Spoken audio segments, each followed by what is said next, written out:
レン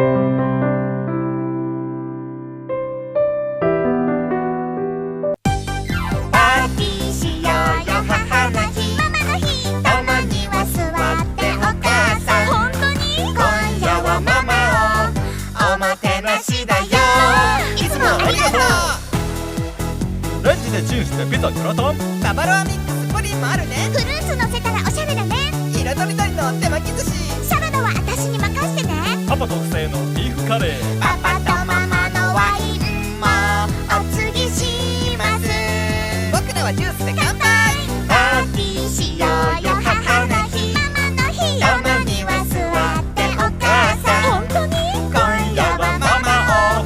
大好きだった言葉にしなくてもわかる距離感、長い時間を歩んだんだね。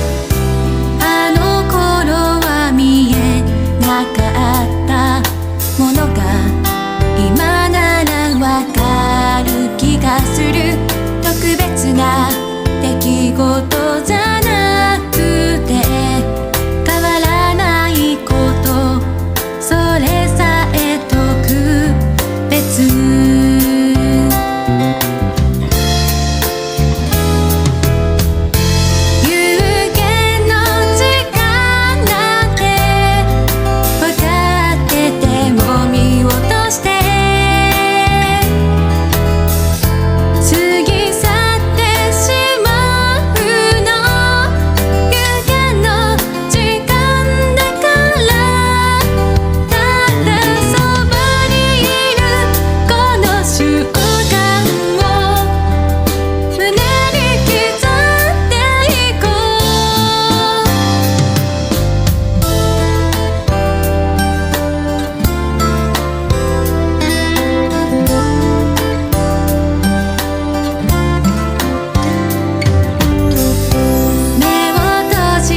聞こえてくる笑い声、温かなまどろみの中でオチもなく楽しそう